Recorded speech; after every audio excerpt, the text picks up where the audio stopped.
Hello friends, આજે હું તમારી સાથે શેર કરીશ અળવીના પાનની ભાજીની રેસીપી।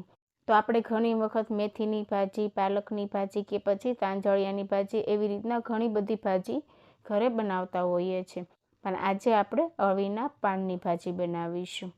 તો તેના માટે મેં અહીંયા 7 થી 8 નંગ જેટલા અળવીના પાન લીધેલા છે।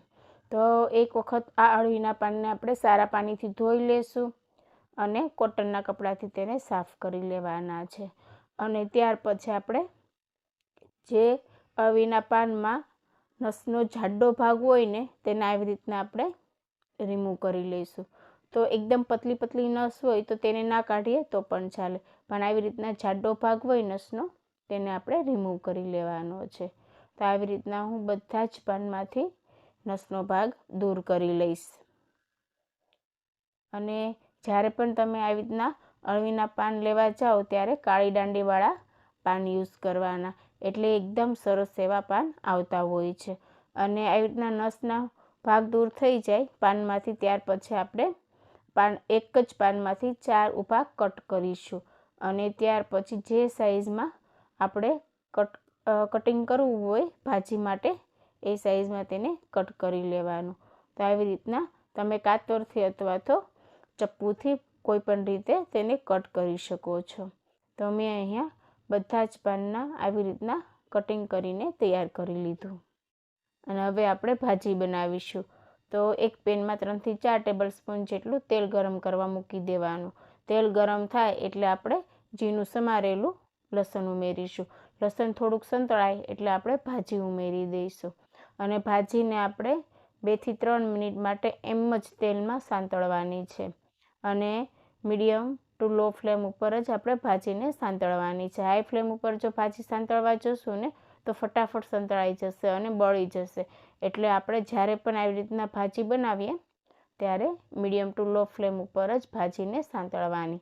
અને હવે આપણે મસાલા કરીશું। તો મસાલામાં 1/4 ટેબલ સ્પૂન જેટલી હિંગ ઉમેરીશું અને 1 ચમચી જેટલી હળદર ઉમેરીશું। અને સાથે જ આપણે સ્વાદ અનુસાર મીઠું ઉમેરવાનું છે। તો આ બધી વસ્તુ ઉમેરીને એક વખત મિક્સ કરી લઈશું, એટલે ભાજીમાં એકદમ સરસ એવું આ મસાલા ચડી જશે। તો આપણે અહીંયા 50% જેટલી ભાજી કૂક થઈને રેડી થઈ ગઈ છે।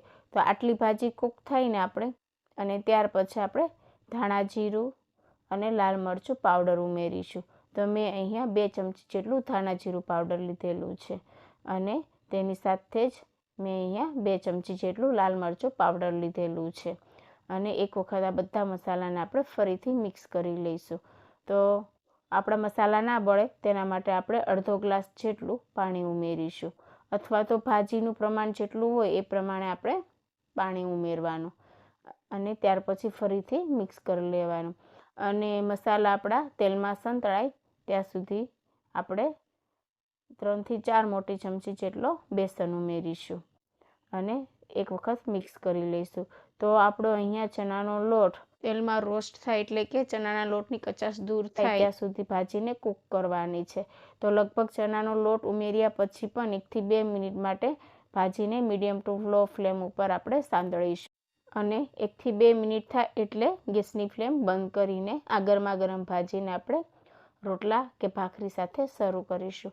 તો આવી રીતના જ્યારે ભાજી બનાવીએ ને ત્યારે તેલનું પ્રમાણ થોડુંક વધારે રાખવાનું અને મસાલાઓ પણ ચડિયાતા રાખવાના, એટલે એકદમ સરસ એવી ભાજી બનીને તૈયાર થશે। તો આવી જ નવી રેસીપી સાથે આપણે ફરીથી મળીશું। ત્યાં સુધી બાય બાય, ટેક કેર।